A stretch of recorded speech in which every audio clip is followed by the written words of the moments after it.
I would like to call today's meeting of the Cape Cod Gateway Airport Commission to order. Today is Tuesday, February 17, 2026, and we are meeting in the airport conference room at 4 p.m. So that folks know, this meeting will be replayed via Xfinity Channel 8 or on High Definition Channel 1072. It may also be accessed via the Government Access Channel live video on demand. Finally, as I've mentioned, it's being recorded and broadcast in accordance with Massachusetts General Law, Chapter 38, Section 20. I must inquire whether anyone else is recording this meeting, and if so, to please make their presence known. Not seeing anybody, we will move on to roll call. Suzanne. Chairman Flores. I am here. Vice Chairman Gio. Here. Clerk Weil. Here. Commissioner Beerworth. Here. Commissioner Bailey. Here. Commissioner DeGeorge. Here. Commissioner Melo. Here. And Yarmouth Rep. Christine Greeley. Here. We have a full quorum today. Terrific. Okay, we will begin as we traditionally do with the Pledge of Allegiance, and then I've asked Norm Weil to mention a couple of moments of silence for us. So that being said, I pledge allegiance to the flag of the United States of America and to the republic for which it stands, one nation, under God, indivisible, with liberty and justice for all. Commissioner Weil? If we could have several moments of silence. First, for the loss of Don McGafflin. Don was a member of this commission for a number of years. He was heavily involved in the renovation of this terminal, as well as a role as a commissioner, also very active in the community, very active in the arts community, both the Katuitt Center for the Arts and the Cape Cod Museum. And also, I'd like us to recognize the loss of the hockey situation that happened in Pawtucket.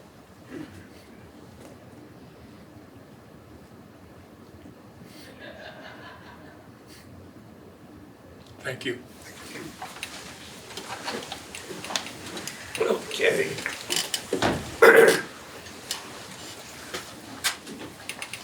The first item on our agenda is the approval of the minutes for December 16. Could I have a motion, please? So moved.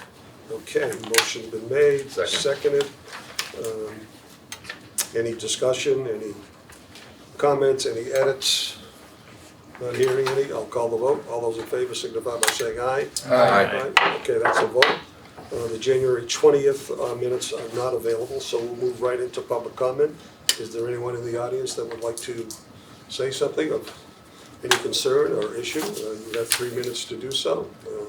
Not seeing anyone, we'll move on to item number 7, because item number 6, there will be no response to public comment. That brings us to a report of the Finance Subcommittee comprised of Commissioners Weil, Bailey, and Gio. Commissioner Weil, as the subcommittee chairperson, will give us that report. Norm? Thank you. The Finance Subcommittee held a meeting on February 3rd. It was by Zoom. It was called to order. Commissioners Weil, Bailey, and Gio were present. Also from the public, John Flores and Suzanne Kennedy were also there. We had approved the minutes of the meeting for January 6th. There was no old business. For new business, we addressed FIN 0226-2, review and approve temporary assistant manager assignment of Suzanne Kennedy, April 25, 2025 through July 10th, 2025. This will be discussed at this meeting, so I won't go into the details. We voted to move it to the full commission for discussion and approval. We moved on to FIN 0226-3 to review and approve a new position of the noise, environmental, and assistant administrative specialist. Again, I won't go into the details of this as it will be discussed at this meeting, but we voted to move it to this meeting for further discussion and potential approval. We also went on and to discuss FIN 0226-4, review and approve the salary increase of seasonal hires from $18.25 an hour to $21 an hour. Again, this will be discussed in detail at this meeting, so I won't go into the details other than we voted to move it for further discussion at this meeting and potential approval. The manager gave us updates which will be covered in this meeting, so in the interest of time, we won't be discussing that. And the meeting was adjourned at 9:14. Okay, thank you, Norm. Next report will be from the Infrastructure and Marketing Committee, comprised of Commissioners DeGeorge, Bearworth, and Mailho, and Commissioner Joe DeGeorge is the chairperson of that subcommittee. So, Joe, could you give us that report, please? Yes. Infrastructure and Marketing Subcommittee met on Tuesday, February 3rd at 10:30 in the morning. Commissioners DeGeorge, Bearworth, and Mailho were present, and the meeting was held via Zoom. We had no unfinished business. New business, we had INF 0226-1, review and approve WS development easement for Panera Bread gas line at the landing at Hyannis, and that is being moved today to the full commission for final approval. Next one was INF 022-2, review and discuss ease of access from airport parking lot to Pond Avion. Due to the snow cover, we can't get an estimate yet, but we do have a solution to the problem. We'll extend the walkway that exists right now right to the end, so that will comprise itself of a new cement pad and ADA access. And then we'll put the crosswalk in and we'll be all compliant there, but that's not going to happen until we get rid of some of the snow. Next one was INF 0226-3, review and discuss tower sign criterion design. We still have a little more work to do on that. Sue and Mike have done an excellent job. We have spoken to a sign company in the town, and it looks like the letters can be 2 to 2.5 foot large, so should be a good size so we can see it from a distance. The things that we still need to discuss is the color and the backdrop lighting versus the front lighting to see what is best for us, but we should have an answer for you at the next commission meeting. Last one we had was INF 0226-4, review and discuss previous marketing expenditures and future marketing. Prior to this year, we used to have just one marketing firm come in and represent us and do our advertising and marketing for us, but we're making a change in that. We have now asked 3 separate companies to come in, give us a proposal as to what they could do for us to give us better exposure, both locally, regionally, and nationally. So hopefully we'll have those answers by the next commission meeting, and we'll come up with a proposal as to where we're going to go from there. Other than that, that was it, and the meeting was adjourned at 11:28 a.m. Thank you, Commissioner DeGeorge. Any questions to either subcommittee chairperson from the commission relative to those reports? Not hearing any, we will move right into the public session. First item is old business, which there is none for us to discuss today, so we'll move right into new business. The first item is COM 0226-1. It's to review and approve the WS development easement for Panera Bread gas line at the landing at Hyannis. Commissioner DeGeorge, would you make that motion? Motion to approve the WS development easement for Panera Bread gas line at the landing at Hyannis in consideration of $1, sponsored by the Infrastructure and Marketing Subcommittee and may be acted upon. Could I have a second, please? Seconded. Okay, based on discussion that I had with our manager Nelson as well as with our town attorney, it's been suggested that we amend this language. So I would ask Commissioner DeGeorge to read the new motion as recommended by town council. Okay, the amended language will read, motion to approve the grant of a perpetual easement for National Grid or one of its related entities, including the Boston Gas Company, for the installation and operation of natural gas facilities to serve the town-owned land located at 790 I&O Road in Hyannis, AKA the Landing at Hyannis, in consideration of $1. Is there a second, please? Second. Is there any further discussion on this item? Not hearing any, I will call for the vote. All those in favor signify by saying aye. Aye. Opposed? Okay, that is a vote.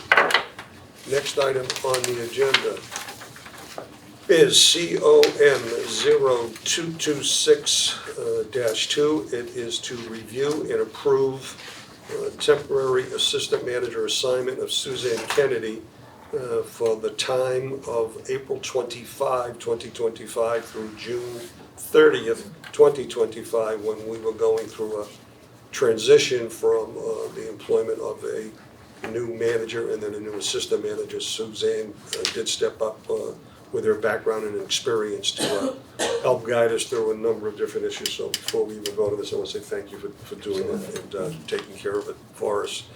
So with that being said, I would ask Commissioner Wild to read that motion, please.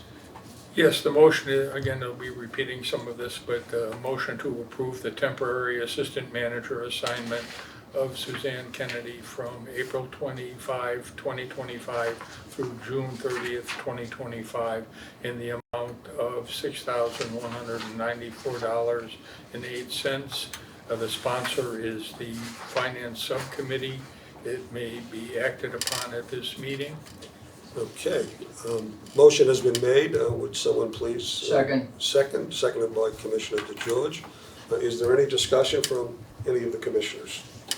Not seeing or hearing any, then I will call for this vote. All those in favor signify by saying aye. Aye. Opposed? Okay, that is a vote. Sue, again, thank you for your effort and your expertise Thank you very relative much. to the Thank you. operation of the airport. And Mr. Chairman, if I could just make one Please. brief comment, I think we also want to thank everybody involved, all the other managers, all the other staff members who got us through the most turbulent time that I've ever seen in a work experience. So Yeah. thanks to all I would say involved. Christina, Suzanne, the other folks who are upstairs, Mary and others, thank you all very, very much for that support. Okay, moving on to COM 226-3. This is a review and approve a new position of noise environment and assistant administrative specialist. Commissioner Gill, would you make that motion, please? Yes, this is a motion to approve the new position of noise environmental and assistant administrative specialist. It's grade 7 at a fiscal year 2026 salary range of $58,106.07 to $69,442.13. Yes, that's the motion. Okay, sponsored by the Finance Committee. Could I have a second, please? Second. Okay, that motion's been made second.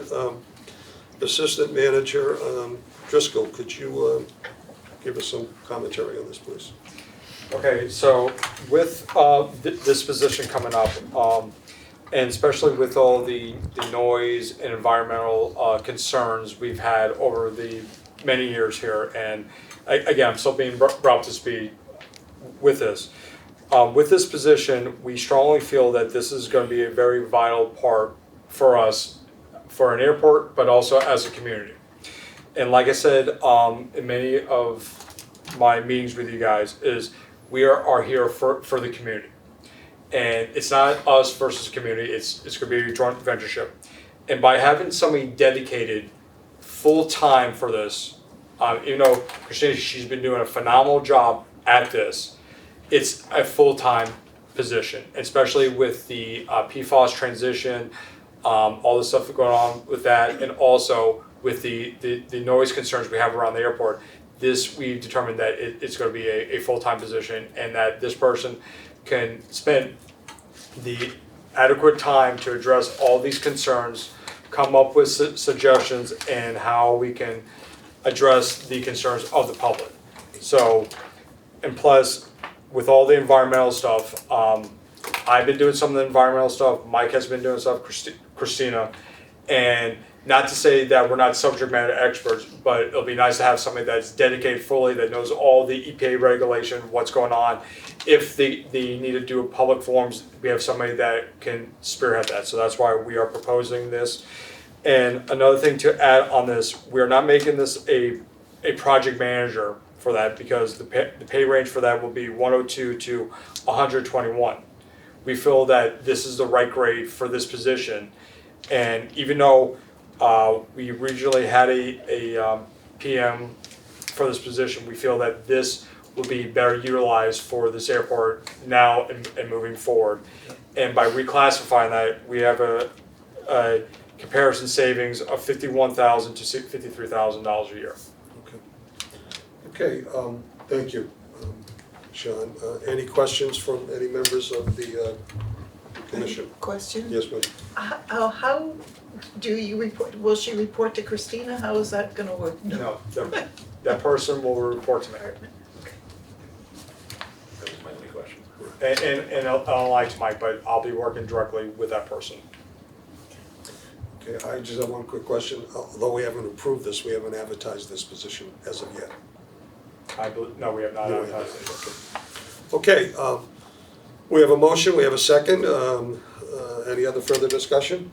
Okay, we'll move this question. Oh, I'm sorry. Irene? Do we think we'll have this person on board when we have that new beta program?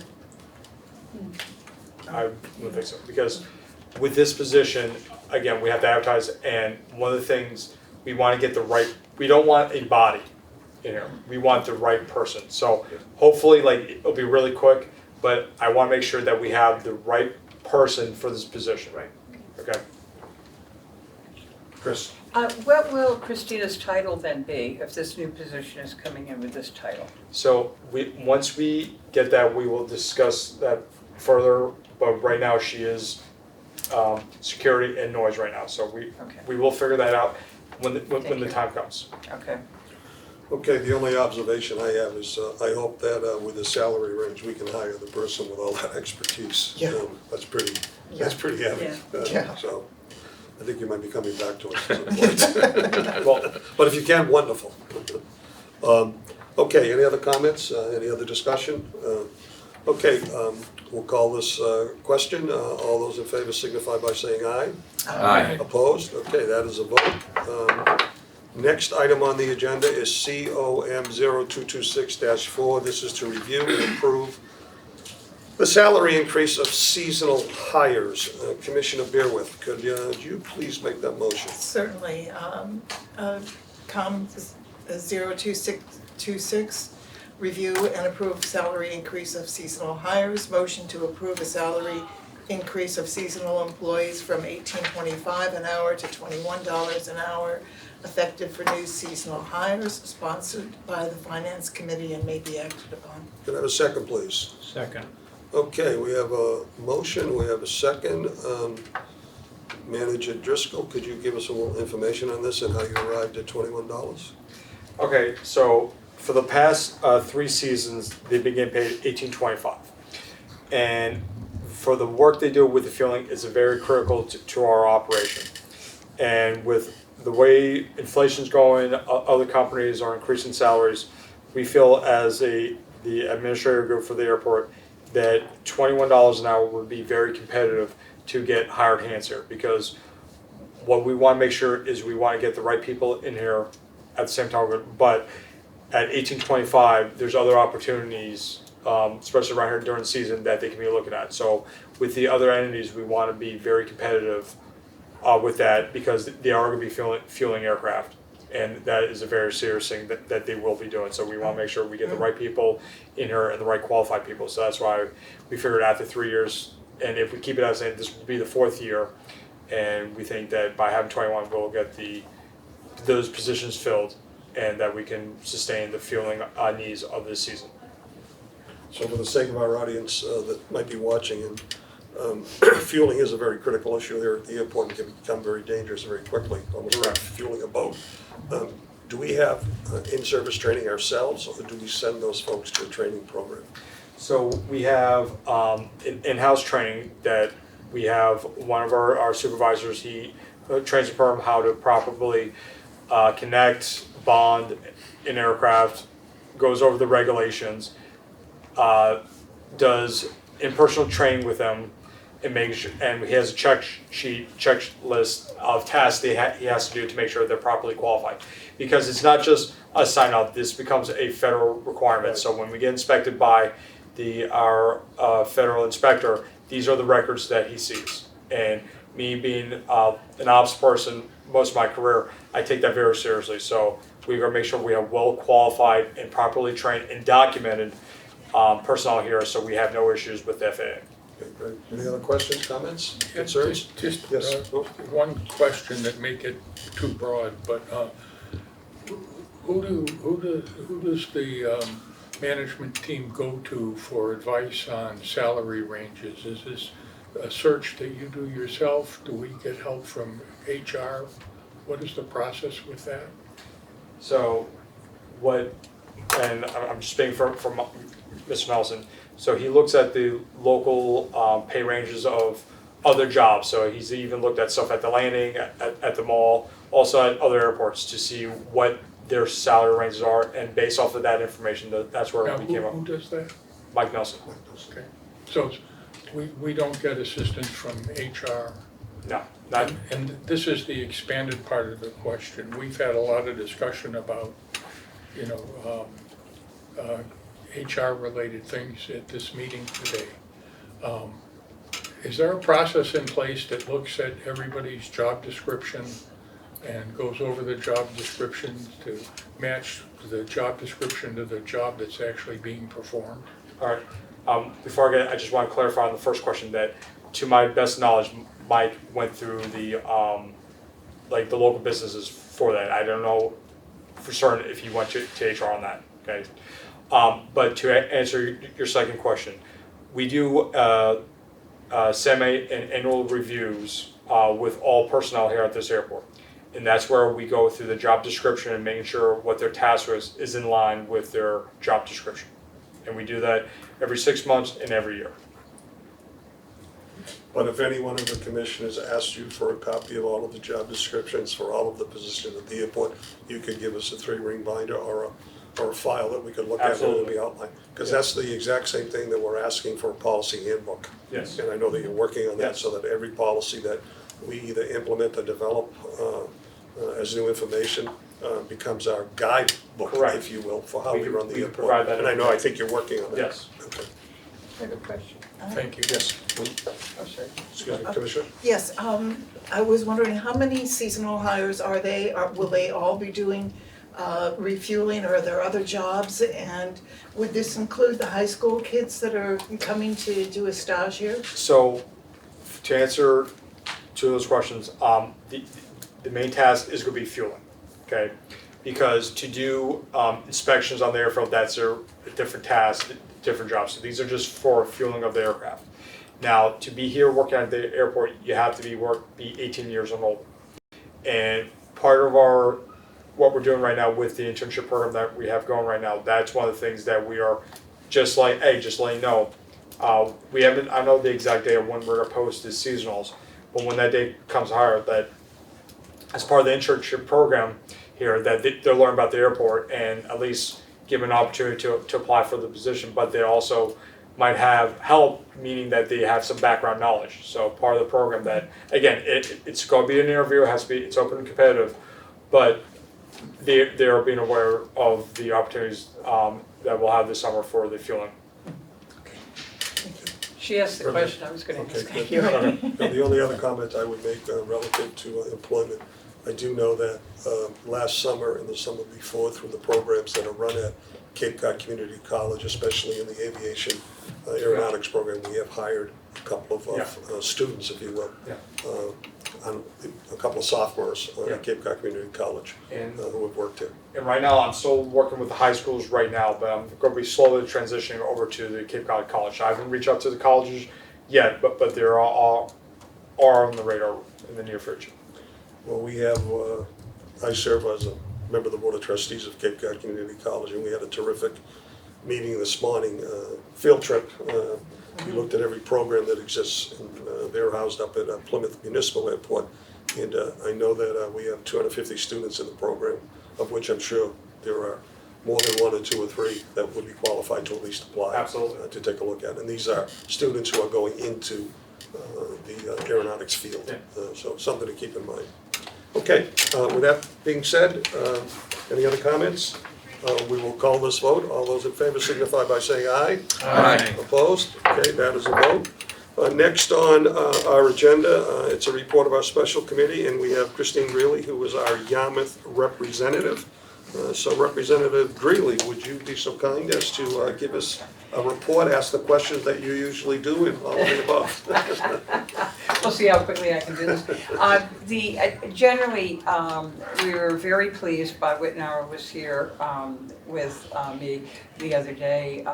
We unfortunately were not able to connect with Ron Price, the Yarmouth consultant, because there were some problems around Zoom and all, to at least begin the initiation on this task force on looking at doing the roundtable and the discussions on the noise. Clearly, we want to see this move forward quickly. I think that, as you're well aware, as the season progresses, the complaints will go up because of the air traffic, and I think that that's a good major concern. But other than that, I don't think there's anything currently right now. I keep getting calls from different people around, not from Bob, but from different people around who are complaining about a lot of the training flights and the circling that's going on at various times at night, and that's a concern to them. But other than that, that's basically what I have to say for now. Thank you. Well, I think we as the commission are all excited in support of this noise committee slash commission that we're putting together. Yeah. Because plane noise is an issue. It's been an issue of concern for probably the past 30 years here at the airport, and we tried to mitigate it to the best of our ability. As I mentioned before at other public meetings, it is a public airport, so for all intents and purposes, it is out of our control. We do have to work closely with those airlines that land here and take off from here, and get them to work with us to agree to ours. So it's not always up to the commission, and I think it's sometimes people think that we have the power and the authority to just say you can't do X, Y, and Z. We don't. If we could, maybe it'd be different, but we try to do the best we can. So I do applaud the fact that we do have this new committee, and I know Chris is a taskmaster, so she will keep her foot on the pedal, so to speak. Well, I think that it's an encouragement in that I'm sorry, but I can give you the documentations from notes and everything, that for a good 12 to 14 months, we're told we're working on it.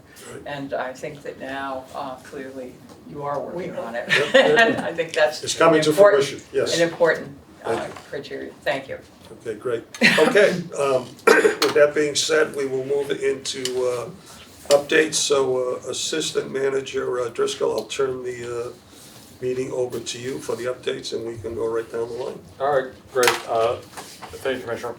All right, so we have a couple presentations for you guys today. The first one is going to be for the Vector Airport System. Oh. All right, so we're going to do that right now. And if we have an issue with getting him on, we will switch over to the WS Development. And Mike's here. yeah, how do we? Okay. Oh, Jim. Hi, good afternoon. Hey, can you hear us? We can, yes. Terrific. All right, so this is Sean Driscoll. So right now, if you could just give us a briefing of what this vector system will do for us, and with the noise tracking, and I'll give it over to you. Okay. Now, Jillian, did you want to do a quick intro, or should I just dive right in? If you want to go ahead and dive right in, but his system will go ahead and connect with the existing VNOM system and really go hand in hand to add these enhancements that I know will be beneficial for the airport. So I'll let you take over. Okay, well, thank you very much, everybody, for giving me the opportunity to show you what we got. My name is Robert Grotel. I'm the principal and founder of Plain Noise. We've been around for 20 years. We were established in 2006, and Complaint Box, the product that I'm going to show you this afternoon, we established in 2011. We provide this service for about 25 airports coast to coast and also Calgary International in Canada. And in your neck of the woods, we are the provider for Boston Logan. We do the hotline for their complaint management system. And over the years, we've collected millions and millions of noise complaints, and specifically aircraft noise complaints from around the country. So we designed Complaint Box for airports. It is specifically designed for airports and the community as it relates to its ease of use and the ability to quickly submit noise complaints to the airport and have them stored in a centralized database or repository, and that allows us to quickly analyze the data very quickly. We map it, and I'll show you all that. So I'm going to log in. This is East Hampton's system. Just to show you, it'll be very similar to the setup for Cape Cod. And it's all about data. And what we're doing is we're actively polling 24/7 for noise complaints. And what we do, we provide to the community 3 methods to submit complaints. A mobile app, which is iPhone and Android compatible. It's very simple to use. It gets downloaded right on the phone. It's a few clicks and you can submit a complaint. We're collecting very specific information consistent with the airport's needs, the community's needs, and also as it relates to the integration with Vector. The web form basically collects the same information, but just provides a different platform to collect the data, and then we also collect it via hotline. Cool thing about the hotline is it has real-time voice-to-text transcription. So as a person with a noise concern calls in, they're going to leave a voicemail. That voicemail is going to populate the same database as if they were filing with a mobile app or a web form, and we're going to get not only the audio file of the call, but a voice-to-text transcription, which allows us to run some analytics on what their major concerns are. We can categorize them in a similar way that we do with our mobile app and web form.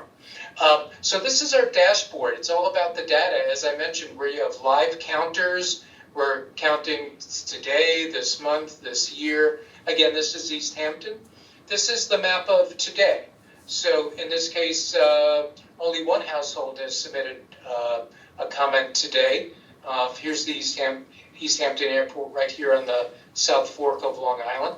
And then we're just categorizing and visualizing the data to make it as simple as possible for the airport to understand the community trends, who's concerned, what they're concerned about, and it allows the airport to take a quick action on responses and just having a better understanding of what the community is concerned about. So we're breaking it down here, breaking the complaint data down by location. This is Shelter Island, here's Shelter Island over here.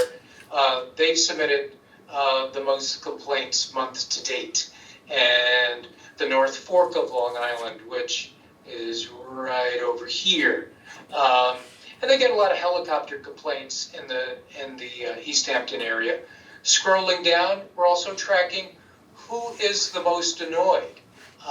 And that allows the airport to be able to focus attention on specific areas, specific communities, specific issues. And this graph right here is over the last year is a trend analysis. So it's identifying the peak characteristics of noise concerns from the communities. And I would assume similar with Cape Cod, East Hampton is Memorial Day to Labor Day sort of based, and you can see how the complaints spike during the summer months. Scrolling down, we have a series of complex GIS maps. So this map up here is just who's complaining today. and that's updated every hour, and then at midnight it resets and starts all over. This map is 90 days, who submitted over the last 90 days. And what it's doing is a geospatial analysis to just, again, provide the airport and the community with information, like where are the areas of concern. So we're breaking it down by community in this case. We have community boundaries along the north shore of the South Fork, and the boundary areas that are the darker blue, they contain the most number of households who have submitted complaints. And that would be an indication of noise sensitivities and level of annoyance. The map markers are driven by the number of complaints. So this person up here, they've submitted more complaints than this person down here. And again, it's all about a data visualization. We have these three methods of submitting complaints, but what the system is primarily is a community engagement tool. And what that means is we want the community to have an understanding of what they're concerned about and be able to provide information back to them through the airport to help them understand what is driving their concerns. And one of the methods we do that is a product that we developed jointly with Vector, and it's called Smart Receipt. So when you submit a complaint, mobile app, web form, you're going to submit your email as part of that submission, and you're going to get an email back right away. It's going to say, thank you for submitting your concern. It will have a note from the airport on what the airport's going to do with the data, and possibly it will include a portion of your submitted complaint to demonstrate to the submitter that the information has been received. Now, above and beyond that is our Smart Receipt technology, and that's being used in an airport out in California called Truckee Tahoe. And that is another joint airport that we have with Vector. And I wanted to show you what a Smart Receipt looks like.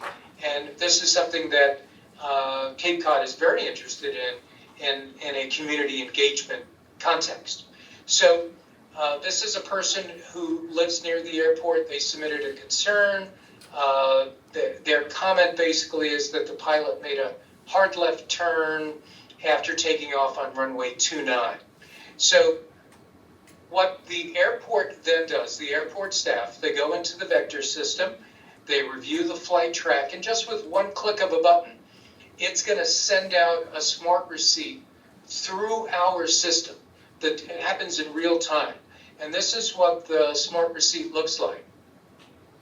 And it's sent via email. And it basically has the airport, and this line here is the flight track. And if you look closely, there's I don't know if you can see it on the Teams, but there's a blue indicator that's moving. And that is the aircraft. And that's the heading of the aircraft. It's showing what the aircraft did.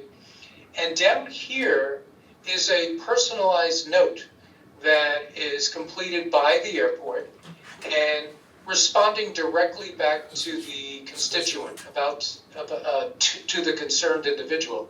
Like, here's what drove your concern. And I think, and the airport or client airports think this is an excellent tool to engage with the community, get back to them with really valuable information, to try to explain to them what this aircraft is doing and also what the airport is doing as it relates to the individual concern. And that is, I know we're stressed for time, but I just wanted to go over those sort of basics of what we do and be happy to open it up to any questions that you may have. And thank you for the time. Okay, is there any member of the commission that has a question or comment? Marguerite? How does it handle anonymous complaints, or is there such a thing as an anonymous complaint on this system? Well, the system is geospatial based. So in terms of data, the most valuable data it has 4 data points. It has a date and a time and a latitude and a longitude. That, for the most part, is a complaint, or at least the 4 pillars of a complaint. On top of those legs, if you want to call it that, are what the person is concerned about. You woke me up, it was too loud, my windows were shaking. But all of that gets zeroed in on date, time, lat, and long. When it's an anonymous complaint, we're unable to analyze it other than with a date and time. We don't know where they're contacting us from. We can't really do any geospatial analysis. We can't link it to a flight track. So yes, we'll accept and receive anonymous complaints, but the value really is not that great. It's hard to link it to a specific issue. But I hope that answers your question. Thank you. Mr. Newman? Yes, is that what you're showing on the screen, is that the sort of report that we would get, or do you have something like sort of like a Google Analytics report that can be sent out periodically? Yeah, so this dashboard is visible to the airport staff. And thank you for raising that question, because I had it in my notes, but I didn't mention it. We provide monthly reports to the client. And if you give me 2 seconds, I am on my other screen. I'm gonna show you an East Hampton report on what we provide to the airport on a monthly basis. So just give me 2 seconds. And this is December's report that we prepared for the town of East Hampton. And we actually break, can everybody see that? Yes. All right, perfect.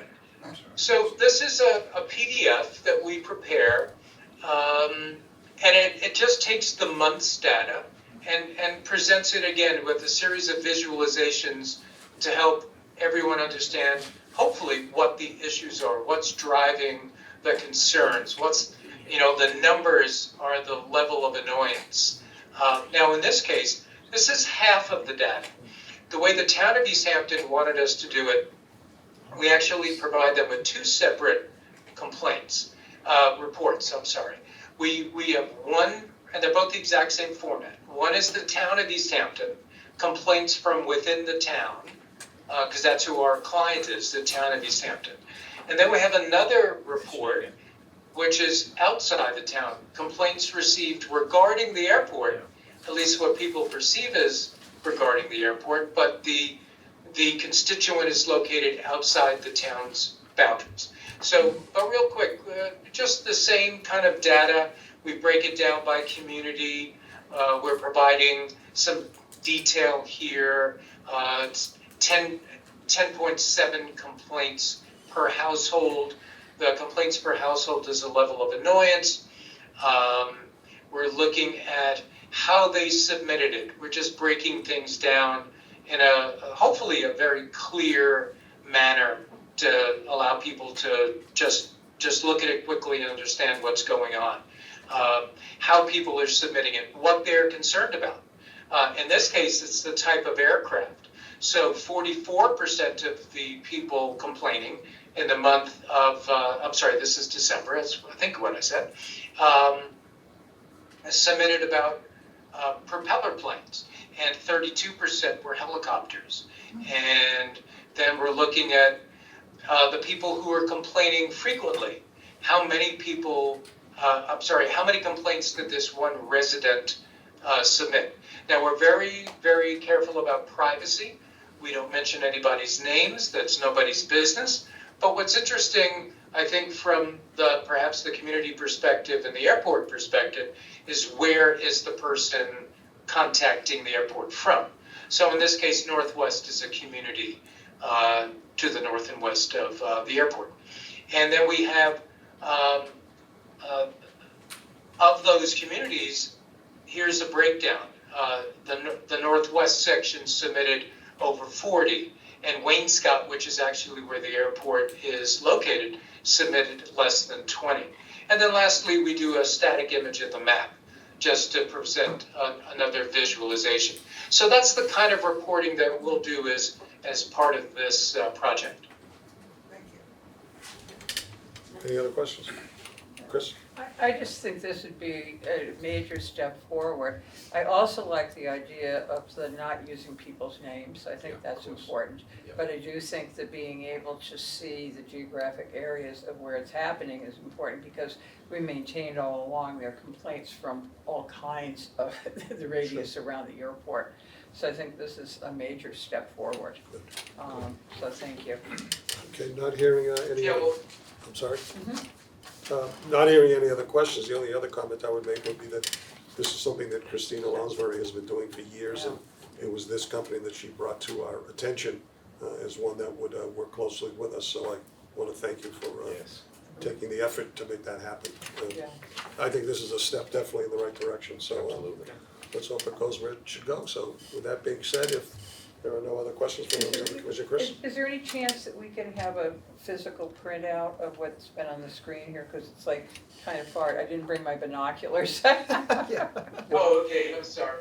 Yeah, well, what I can do, I can put together a screenshot, and I can send it to Christina, and she can share it, of what the dashboard comprises of. Yeah, I'll be happy to do that. Great. Thank you. Thank you. Thank you for the information, good presentation. Alright, Well, thank you very much. Okay. Thank you. Okay, next, I'm sorry? yeah, no, Thank you. I wanna thank you guys, so if there's anything else, we'll be in contact with you guys shortly. Okay, thank you so Thank much. you so much. Thank you. Take care. Thank you again. Enjoy the rest of the day. Okay, next item on the agenda is a presentation from the landing at Hyannis and an update by WS Development. This is Katie Campion, and folks should know that besides running an airport, we're also real estate owners. We own the landing, which is the mall on 132, and that has been under renovation and reconstruction for the past year with new stores and new clients. And I hear nothing but positive things about who's come in, which is good, and so you can bring us up to speed. I do get some questions about some of the open spaces who might be coming in there, so maybe you could share some of that. But I think the last one we got was when Warby Parker was coming in, so. Oh, they're open now, They thanks. are. Yeah, wow. And am I good on camera? Yes. Okay. Just like wave if I get out of camera. Perfect. So thank you. I am Katie Campion and I'm joined today by Nick Morgan and Charlie O'Brien, who work with me on all things landing at Hyannis. So Sean and Mike have our contact info. If you guys ever have follow-up questions or you hear them from the community, we're always willing to ask them outside of these meetings or send them along in advance so we can be better prepared. Very helpful. Mike had given me some suggestions, so hopefully I answer some questions. Well, I would only add one thing. Yeah. We're fortunate to have a liaison from the town council, Councilor Betty Lutke. Maybe at some point you might want to give a presentation to the town council, because I think it always, it's of interest to the community what's happening within the town. I was happy to, yeah. Thank you for that. So I always like to start these meetings by just anchoring on the vision we sold, to just really hit home that we are hopefully trying to deliver on it. We think we are. We hope you guys do as well. I'm hoping the memory of what the landing at Hyannis used to be like is starting to fade for people. I know people have long memories, but the parking lots are starting to get more green. Tough to say that this time of year, so I did put in some spring photos, but you know, adding additional green space. We have what we call the green on the corner, added landscaping along the entrance drive, and then really increased also the landscaping along Route 132. Some of the plantings on the left side, the west side, are now in their second or third season, so you're gonna start seeing some more growth there. We also monitor these plantings too. We had a really big snowstorm recently. We're gonna see how those plantings do in the spring, but we do take a lot of time and attention to make sure everything we showed you that was gonna be like continues to be there. If a tree dies, we have a replacement plan, we replace that tree. Sometimes not immediately, but we are carefully monitoring that. And we always look for commentary from people too if they see something that looks amiss. And the most recent item that I was before you all for was what we call phase 2 out in the front. This was really our first new construction of the property. Everything we did to date, bringing in Whole Foods, the green, floor and decor, parking lot, that was all basically within the existing footprint of the shopping center. Phase 2, which we presented and built within 2025, was the first new buildings, and Chase is on the left, and then the future Panera Bread is on the right. The two in the middle are proposed future buildings that we don't yet have leased, but down the road, we'd hope to have additional buildings out there. So really bringing streetscape to 132, providing a little bit more of a buffer, breaking up the parking field. Reminder of some of the original renderings that we had. And then I didn't want to take current pictures of Shake Shack because it's really dreary, so I have old ones in here showing when we added the green, the plantings that went in. There's just a couple of these. And hopefully in another couple months, we'll be back out on the green enjoying it.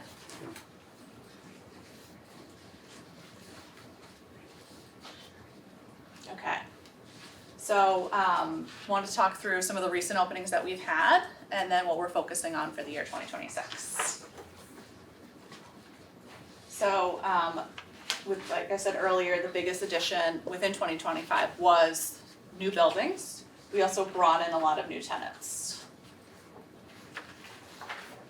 So J. Crew Factory had opened, I believe, just before our last commission meeting. Warby Parker is now open, Skin MD is open between J. Crew and Burrito Bistro. Nordstrom Rack opened in the fall, that was a very, very big opening. They've been doing well, we've been hearing great things. And Chase Bank opens in their location, in their new building in the fall as well. Panera Bread, as you've seen the building come up, is under construction. And we're hoping that they open late winter, early spring, depending on how the gas work works out. So thank you for granting that easement. So that's really what's opened within the past year. Tiki Port, we know, did recently close. Their lease was expiring the end of January 2026. That building's been there for a very long time. Our understanding from the operators is it was gonna take a lot of investment to really make the improvements that that building would need to keep going. And as I'm sure lots of people know, it's kind of tough to run a restaurant these days. So they looked at their business model and said, now's not the best time for us to continue. Parted on good terms. I know they were beloved by the community. At this moment, we don't have any new plans for that building. We're ourselves looking into what it would take to reinvest in that, or, you know, is there a different opportunity for different shaped buildings or something in that corner of the property? Does that mean it would be knocked down? Potentially down the road, yeah. Not anytime soon at this moment. Our plan is to keep it existing. And the other building in the back, I think used to be Ella's Coffee Shop? Ella's will stay as well, yeah. We will be taking the signs down shortly. Part of our recent approval by the Zoning Board of Appeals for Panera's drive-through sign was taking those two signs down in advance, so we'll be doing that in the coming weeks. The spaces I've highlighted in yellow are really the inline spaces that we're focusing on leasing up. So, probably remember this used to be part of Cardi's Furniture. Shake Shack went in on the end. We redid the facades for that building, but now just need to find the right tenant to go in that space. Our leasing team. Is Cardi's one space, or can that be broken into smaller spaces? So this can be broken into smaller spaces, or it could be one large space. We put in multiple storefronts, so there could be some variety regardless. So it could be one tenant, it could be a large tenant with a small one in front, it could be 3 small tenants. Out front here, this layout underneath shows, probably a good thing to explain. The reason there's no lines in here is because right now there are no interior walls within that space. We put the walls up once we have signed deals with tenants. But in this space, you can see I left the interior. I was told it was touchscreen too. I left the interior walls up because those are how the walls existed. This was Paper Store, Supercuts, and I'm blanking on the other one. T-Mobile. So those are how the 3 spaces existed before. We could release those exactly as they were if it worked for a tenant. We could combine 2 of them, we could combine 3 of them. So that's why I left the lines showing. And then up here, we have Panera still operating in their existing location and Working Gear. Again, that could be 1 space, that could be 2. Timing for the Panera side is just when they relocate. And then the other side also depends on what interest there is from tenants. Working Gear has moved out though, they're over They at have, Staples. yep. So yeah, leasing is looking at that both as 1 or 2 tenants, depending. So in terms of the types of tenants, I don't have any new deals to announce at this moment, but they're targeting. Any prospects? I'll tell you the types, the flavors. Okay. We have some fast casual tenants, something where you'd like grab food and go, more along the lines of Shake Shack. We really would like to bring another sit-down restaurant to the landing. That takes a little bit longer. So we're talking to a bunch of sit-down restaurants, particularly for these pads out front. A lot of the sit-down restaurants, they have a prototype. And so it's really easy for them to say, okay, I can fit my prototypical building here, adapt the architecture to Cape Cod, but have the layout be something we're familiar with. So we're talking with some sit-down restaurants and then soft goods as well. So we're bringing a little bit more retail mix in here, complementing what's already there. One of the things our leasing team tries to do is be very thoughtful to what exists and what complements what's existing. If there's demand for two, athleisure brands, we would do two athleisure brands.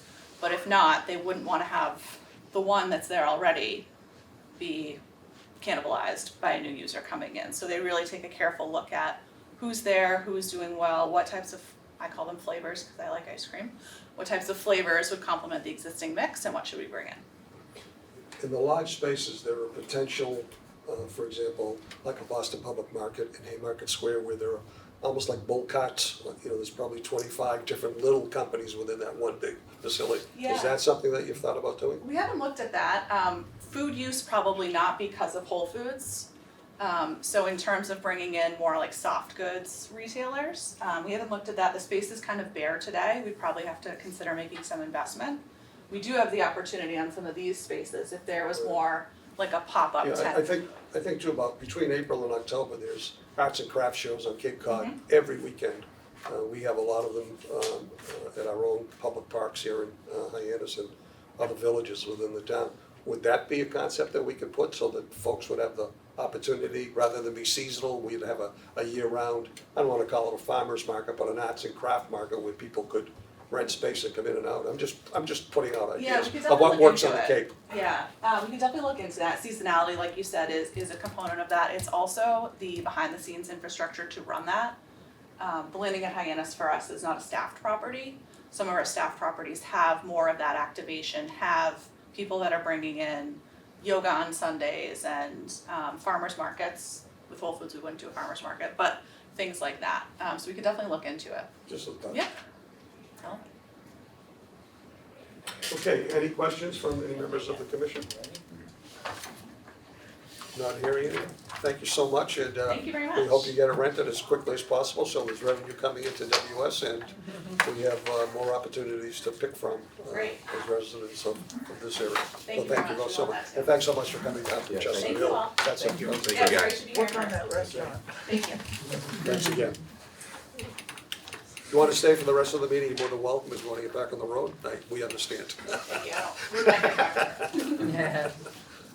Okay, next on the agenda, PFAS. PFAS free foam transition. So Okay. Sean, So. I'm just gonna let you pick it up from here and go through the Perfect. next 5 or 6 bullets. And I just want to say, just the thing for the two presenters for that was really insightful for us and helping us out significantly. Thank you. Thank you. Good Alright, job. so with the PFAS free foam, we are in works right now. We already met with one vendor for the to dispose of the PFAS.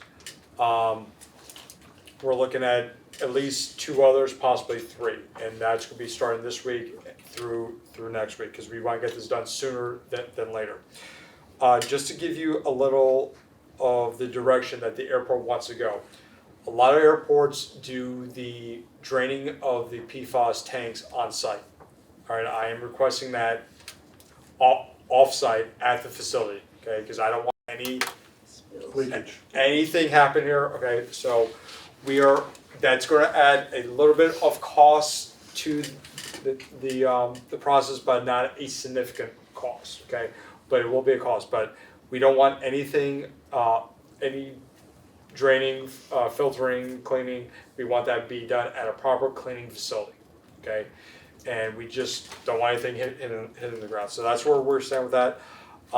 There will be more updates coming very shortly, and we will keep you guys in the loop of where we stand with that, but we want to get this done sooner than later. The next thing is the MVP strategic plan. Do you want me to do that now or hold that for then and go through the next list? Because that one's going to require me to go up to the screen. It's gonna require to do what? No, because I have to go up there to touch the screen for you guys, so do you want me to do that now or hold that to that? Whatever the preference Whatever's of good the for board you. is. Okay, if I can hold it, it'll be just easier so I can get through the list. All right, go ahead.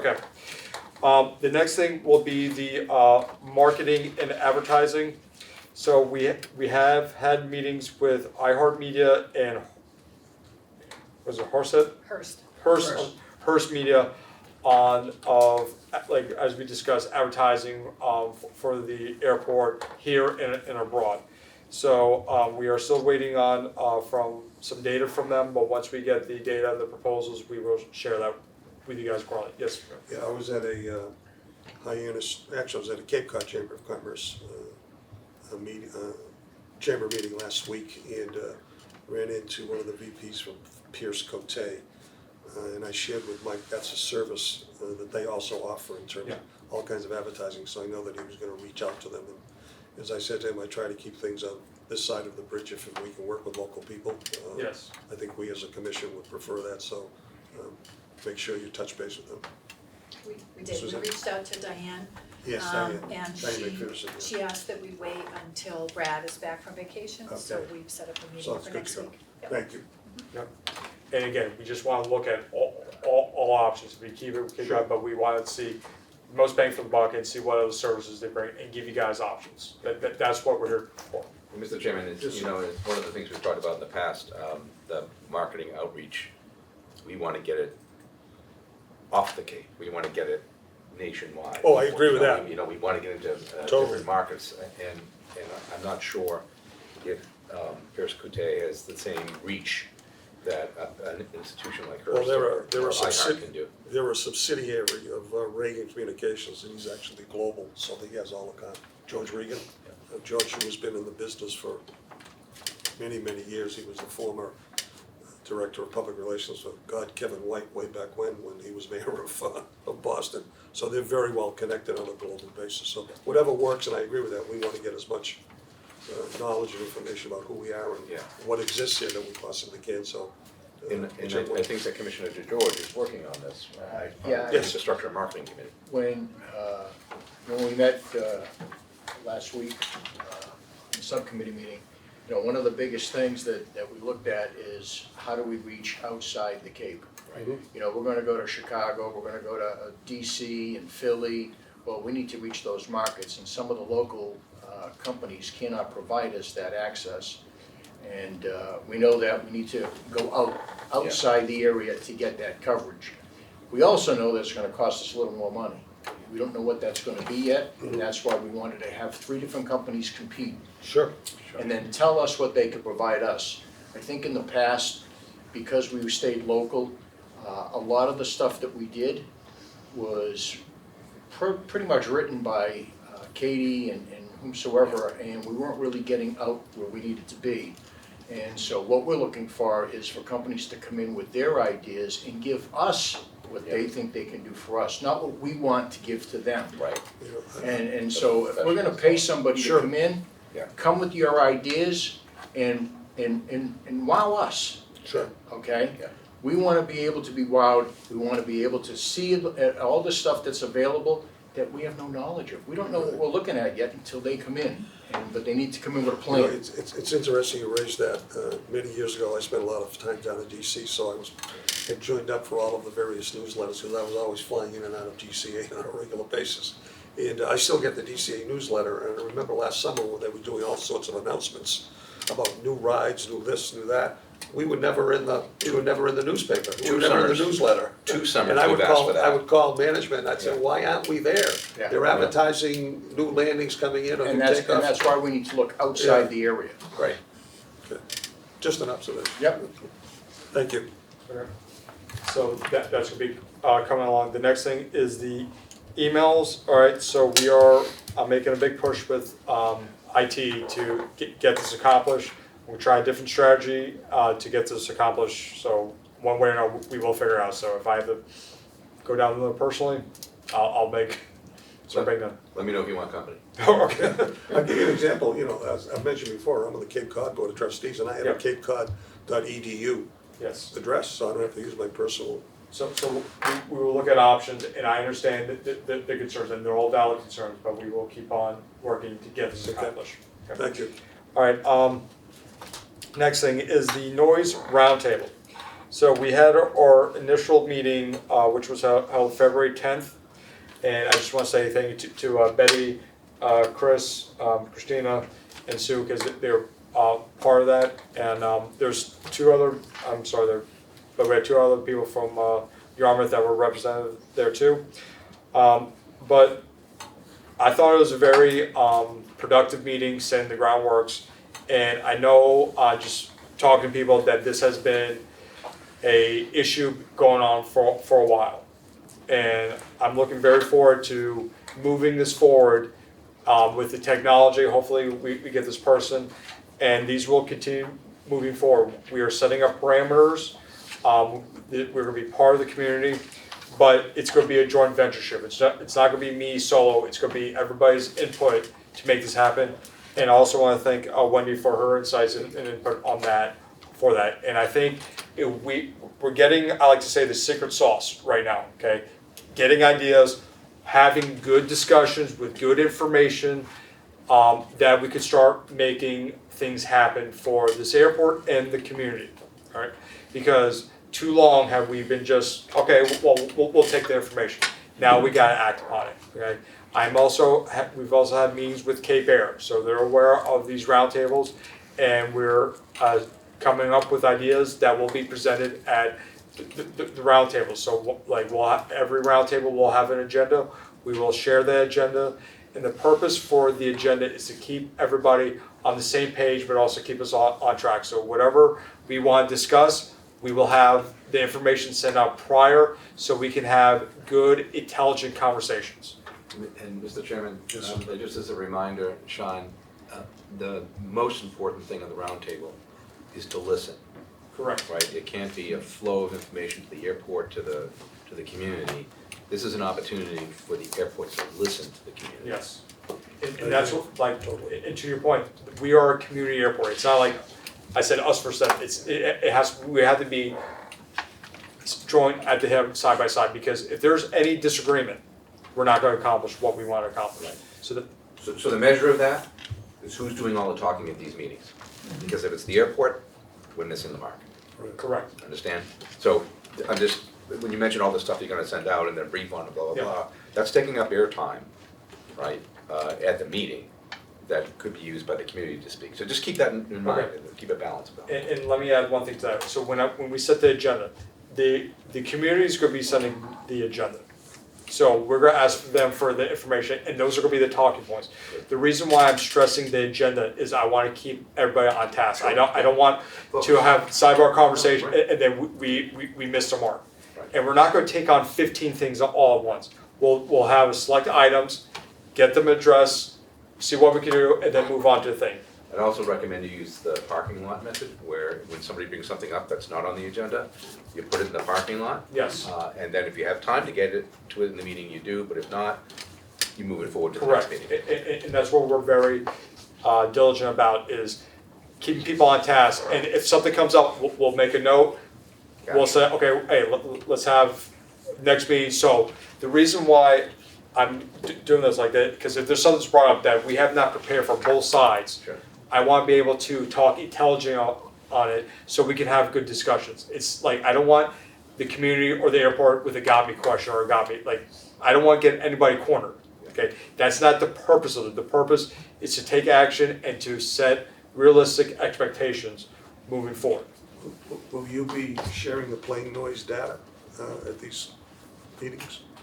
We will, Now that that's eventually going to Yes, become yeah, available. once we get That's going to be good information. once we get that information, that's gonna be part of the discussion. Okay. But there's gonna be many topics. One will be like, hey, can we change the main, like, which runway we're using the runway, the non-use hour. So there's many topics, but we wanna make sure we're talking intelligently on both sides and provide the information prior to the meeting so we can have a good discussion. Would you also share with the commission the dates, times, and places of when those meetings are Absolutely. and where they'll be? So if any of us on our own wanted to drop in Absolutely. and either monitor or participate, Okay. we would know where they are. Christine? Yeah, I just want to make sure I have some clarification here, because my understanding is that this smaller group that we're working with right now is really to come to the point where we're going to do more larger community work. Exactly. That it isn't just us addressing these issues as a few people from here, but that it's going to be that we're starting to create a framework. And I think that with the new system that you have as a vector, I think it's going to be a major step forward if you're then doing that kind of listening that you want to see in the larger community. So I'm hoping that what we're really doing is just creating a framework for what will then happen in terms of going out into the larger community and really getting things addressed, and also being able to then present the new kinds of information you're getting because of what you've gone forward in doing on getting the reporting better clarified. And Okay. to add to that point, Chris, what we're also looking to do is, yes, this, once we get this going down the road and really get the framework of this set up, we will be, like, again, having more public forums. But at the same token, what I'm asking for is what the concerns are, is to be, let us know beforehand. Now, again, at the meeting, if they have a concern, that yes, we'll take it, like you said, put it in the parking lot. Because again, I don't want to answer something that I don't have all the information for. And like I say, I will always circle by and get back to you. So again, it's not to silence anybody. That's not the point of this. But there are going to be times I'll be like, actually, I didn't review that regulation. I don't have all that information. So let me write that down and let me get back to But you. you also want to stay on agenda. Yes. Right, and that's how you do it. Yes. If something comes up that's off Yeah. agenda, you And put it in the park. and the way I do meetings, if I set, and I'm very adamant about this, if I set the meeting for an hour, it's 1 hour. Okay, meaning because I value people's times. If we don't get accomplished, I was like, we'll set up another meeting because I want to have the structure in place that they know it's going to be an hour. So Start on time. start on time, end on time, and that's how, even if we're not done, we'll set a meeting. Okay? But that's how even with our staff here, that's how I run the meetings, All right. Good. to keep Okay. everybody on task. Um, All right, us okay. So we agreed on that. The next thing, we kind of discussed with the tower signage. So we're still working with vendors, so we already discussed that. Projects, update status, the Harstan pre-construction meeting changed to 2/19/26. So we'll have the pre-construction, and we are looking to have substantial completion date by May 14, 2026. Good. All right, the next thing are some leases. Let's see. All right, so we had multiple meetings with the Steamshore Authority and Horsley Witten. Sorry, still trying to get the accent down. In conjunction with Mass DOT regarding the coordination of the parking lot, tractor trailer parking location, and potential smart microgrid project that Mass DOT is working on obtaining a grant for up to $15 million. Meeting with the what's this? Steamship Authority. Steamship, I'm sorry. Wrote these notes on Steamship Authority and HW again on 2/18 to open up negotiations for lease or renewal. The next thing is any questions on that? Just an observation. I know that as part of those discussions, we were talking about putting down new asphalt where those SSA, Steamship Authority trailers and trucks park, waiting to get onto the boat because the fact that we renovated that whole Mary Dunn area where those trucks came in and out of that dirt parking lot, it was really ruining, if you will, all of the new landscaping on Mary Dunn Way. So I want to be sure that as you're talking with the new manager, who I believe his name is Alex Kreiska, the new manager, general manager for the Steamship Authority, and the prior general manager, Bob Davis, he is still on board for 6 months. And our representative for Barnstable is Bob Jones, who was a former town councilor, well-known within the community, really a man of integrity. He's aware, I mean, I've had discussions with him off the record, just by chance, about the applying of new asphalt and renovating that area. So just as a reminder, to make sure that's in the discussion. We'll make a note of that, and we'll make sure that's part of the discussion. Thank you. All right, contracts, we're planning, the contract has been executed by the airport and ASG effective 2/6/26. So the planning contract has been executed. And just to get, and working on the engineering award and the contract is ongoing. So right now for our engineering consultant, we are ongoing with negotiations with that. The next thing, the manager discretionary spending, just to let you know, we had to spend $959.64. And this was on 125. This was for the winter storm. We had to get heaters for the TSA, the tents to melt the snow. I know this because I'm the one that bought them. So we had to place heaters in there just to keep the ambient temperature up there to help them melt the snow. I would say they were somewhat effective. They did keep up, but it was a large area, so, and we did have a lot of snow, but that's what that purchase was for. So what else we got? Roof collapse. We have snow rakes?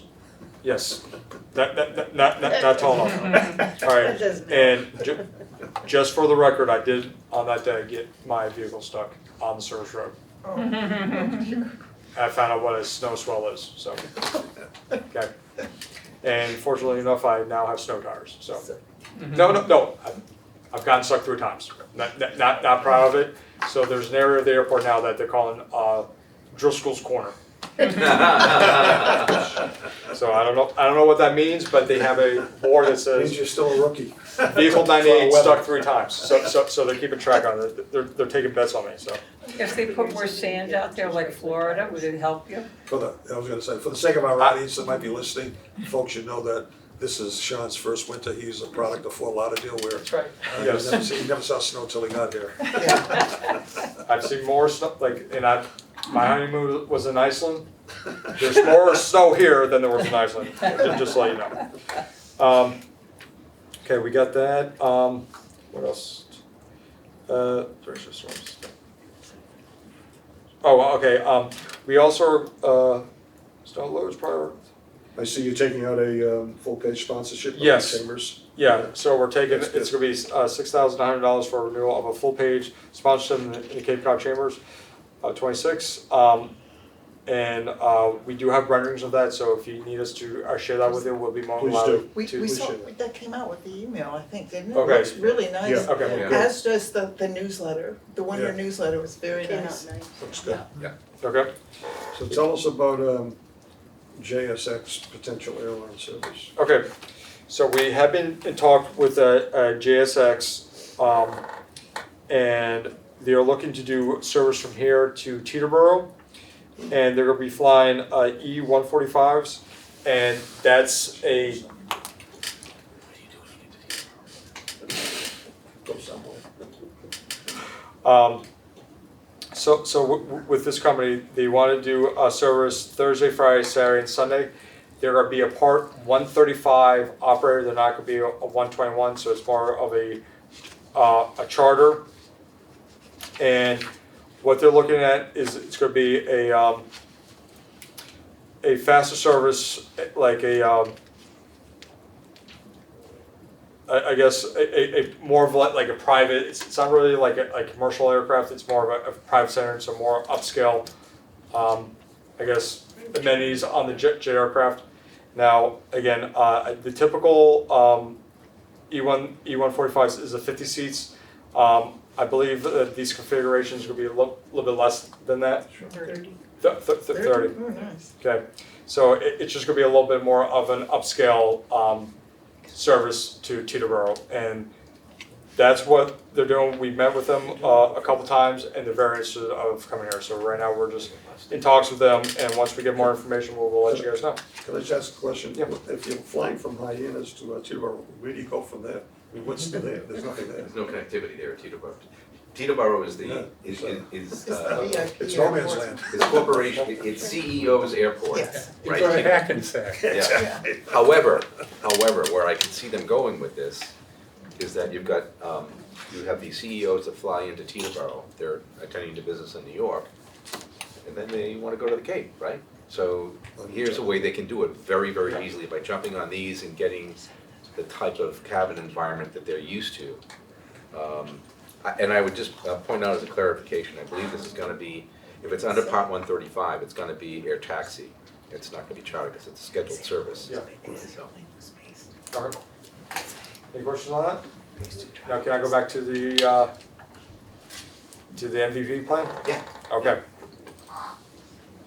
All right, so, if you don't mind, yes. Can you just shrink it down just a little bit so we can see that, either that or go full screen? Shrink it down? No, bigger. Yeah. No. I mean, if you go to view in the upper, on the top menu, go to view. And then go to Zoom, and there should be a full screen. Are you talking about the other pages? Yeah. Oh, no, you have to click on it. No. Just go to Zoom. Zoom. Sorry, I can't see that far. It's the big hourglass. I mean, magnifying glass. Zoom. See it? Yep, yeah. Okay. And then pick. 100%? It should be full screen. Yeah, there should be. Yeah. Or hit the. That's fine. I just want to be able to see the whole page because right now. All right, we'll do it the other way. Just hit that. Yeah, there you go. Up. Yep. And then. And then I can click on. Can you scroll up? I don't know why the top is. Yeah. Keep going. No. All right, there we go. It's too Okay. small. No, it's smaller. All right. Yeah, you can make it a little bit bigger. I just want to be able to see, and then scroll up again, and then to the right. Yeah. Yep. Okay, so just to give you an update, this is still a work in progress, and I just want to thank Commissioner Mark. He's been helping me with this moving forward. So, over the past couple of months that we've been working on this, a lot of this was read and sound like we weren't doing anything with this. However, we are, so we just had to fill in some information because if you do not fill out the information correctly, it will not populate. So when you see all these zeros, 40%, that does not mean we're not working on it. We are working on it. So I will go through each task to explain what we've been working on and just let the commission know what the main areas we have been focusing on was the internship program and the community outreach. While we are in progress of everything, those are going to be the heavy hitters for right now. And we will always continue to circle back, and this will be presented at every commission meeting to show you the progress of this. Sean, if I can interrupt for a second, the version that Suzanne sent out, there was no red for goal 7 and 8. It was yellow. So I'm wondering is this the most current version? Yes. Or, so how did it go backwards? How did it go from yellow to red on goal 7 and 8? That I do not, because some of the stuff, and that's kind of one of the side parts I want to have with you, because I'm plugging in data and some of the things is not populating correctly, so I don't know if the code on some of the stuff is incorrect. Okay, can you click on 7 or 8, either one of them? Okay, so that's what happened. Then you must have had dates.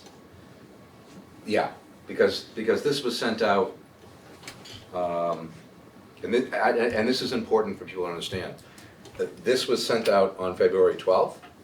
The version that Suzanne sent out was on February 12th.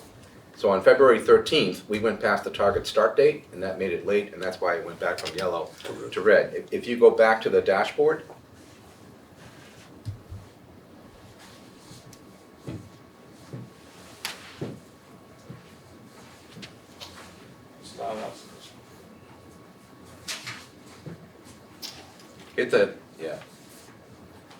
hit a box down below.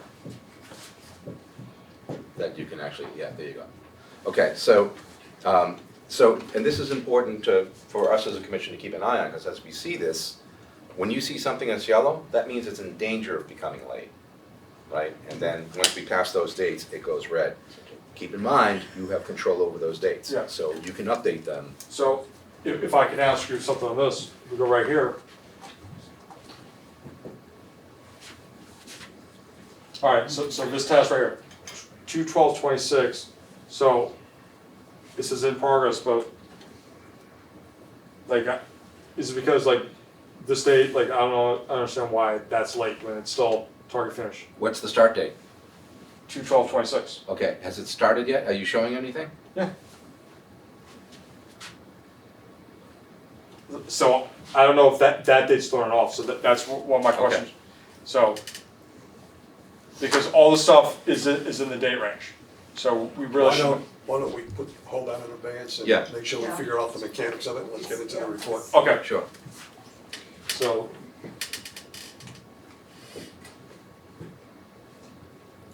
All right, so if I could go through each box, so goal 1, I don't think we have to go do a drill down, just, Okay. but if you could just give us a high level summary of okay, where we're at, and what I would recommend you do, it's probably easier to do with a mouse if you can. okay, What I recommend you do is just give us a brief overview of what's going on up top, because that tells us, okay, so Right, all, And each time we give a report, you'll be better at this. yeah. you'll agree with me, okay. So, as you can say, everything is in progress, because 1, we didn't have dates or start dates and everything. So when we got this assignment, there's a lot of stuff missing information, and working through you guys, we have all that information filled out. So that's why you're showing progress right there. Right now, I set dates for like 6 months to a year. And again, I don't want to keep on kicking stuff down the road, but like I said, we do have control of that, but I want to keep you advised of what the dates are. So that's why all the goals, for the most part, I still don't know why these are still late, but again, we'll get that worked out. We got something late, but we have a lot of stuff that's on time. And what we're doing, some of these things like working with the colleges, working with the high schools, the career fairs, a lot of that stuff we've already done, and we're going to do that, continue moving forward. I have not reached out to some of the colleges, but there was a task in there about getting information with workshops with the local FAA and the FAA regional office. So I have reached out to our local FAA, and I'm working with them right now to help develop a program that we could possibly have our interns shadow them and vice versa. When it comes to the noise abatement roundtables and the community outreach, we discussed that at length, but that's going to be a big part of this, to making sure that we are, like you said, listening to the community, working with the community, and also taking that information and updating the goals with that. Another thing was increase passenger traffic to entice more airlines to come to this airport. So again, we are in talks with JSX. We would like to get, hopefully, down more airlines, but let's start with JSX, see where that goes, and then we'll have more updates for you guys. So again, I'll get this more up to date for you guys moving forward, but we will be moving forward with more of these items. Yes, sir. Relative to trying to attract additional airlines, I know in past years, our management team would go and attend different conferences for that direct purpose. There are conferences that you would sit down with various airlines and make the pitch. Have you been doing that, or do you plan on doing that? So we will definitely take a look at that. I know we are going to the advertising on the 22nd. That's local with the chamber. Yeah, but that's the Yeah. one at Margaritaville by Chamber. Yeah, and but there are Excuse like me, that's a tourism. Yeah. I'm talking about physically going to the airline Yeah. conferences that exist. like AAE and Yeah, where there was the opportunity to speak with airlines who might have an interest in coming to us, whether it be a year-round basis or on a seasonal basis. That's something that I know we as the board, as the commission, encouraged that in the past. Okay, so we something to will follow. definitely take a look at that, to do that, and I think that would definitely It's not help. a criticism, just making sure you're aware of it. Oh, yeah, no, and I did that at my previous position, I mean, we went to conferences to attract people out there for the airport. But yeah, no, that'll be part of that, and we'll definitely take note of that and look at conferences that we can go to. Good. Okay? Any questions on this, on the progress? No? It looks much better. Yes. And you're really making progress here, and Okay. it's exciting to see. And we'll figure out what's going on Yeah. with those others. And I think what's important to note is that from at least on a personal basis, someone who's dealt with strategic plans his entire career, many times when strategic plans are created, they sit on a library shelf and they collect dust, and nobody really monitors them. This is something that we can, by having the dashboard, we can really monitor and follow closely. And now, that we're gonna have it as a monthly report puts all the more onus not only on management, but also us as the commission, to make sure that what it is that we said we wanted to do. Yeah. We know that we're doing it, we'll have metrics, we'll have dates of completion. If something fails, we'll figure out why and try to improve it. This is all positivity, not negativity. It's all for positive purposes. But it also keeps us transparent. Yeah, of- totally. Of what we're doing. Yeah. And this was driven by the community. Yeah. Okay, and that's how, I told you from day one, that this is community, I'm here for the community. And again, if we fail at this, we're failing the community, and that's what we're. Well, the strategic plan was driven by the airport commission, Yeah. and Mark led that project for us, so thank you again, Mark, for having Yes, sir. done that. Yes, sir. But it was, and then we invited in Yes. the community, and we had the community not only from Barnstable, but all over Cape Cod. Yes. Many folks. So I think the reason I'm focusing on the commission right now, it's something that we want to make sure that happens and gets addressed on a regular basis, which this allows us to see. All right, and now we'll continue happening with you guys, and we'll give you guys properly your updates, to make sure everybody's on the same page. All right, that's all the updates I have for right now, unless there's any questions. I have one question, which I brought up at the finance subcommittee. We haven't seen numbers in a long time. Are you aware of any budget variances that would be of concern to the commission? And in preparation for the finance subcommittee meeting coming up, we do need to see some numbers, so Yes. be prepared for that. Yes, and I know that was mentioned to Mr. Nelson about like having graphs, so we are putting that together for you guys, and we'll make sure that we have that documentation prepared for Because you. we're 7 months into the year now, and when we're 10 months into the year, we can't do anything about it. Right. We need to see revenue, we need to see expenses, we need to see year-to-date, a traditional report, not only in terms of the balance sheet, but also in terms of where monies have been expended. And we'll make sure we'll provide that documentation for you guys. Thank you for bringing that up. Okay, any other issues, questions, concerns? Okay, number 11 on the agenda is any announcements, any commissioner comments? Again, I want to thank everybody who attended, also the public who watched. Our liaison from town council, Betty, thank you for also attending.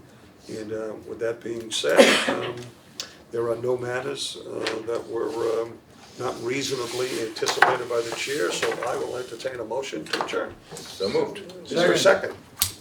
Okay, motion's been made with a second for adjournment. All those in favor signify by saying aye. Aye. Opposed? Okay, that is a vote, that is a meeting. Thank you all very, very much.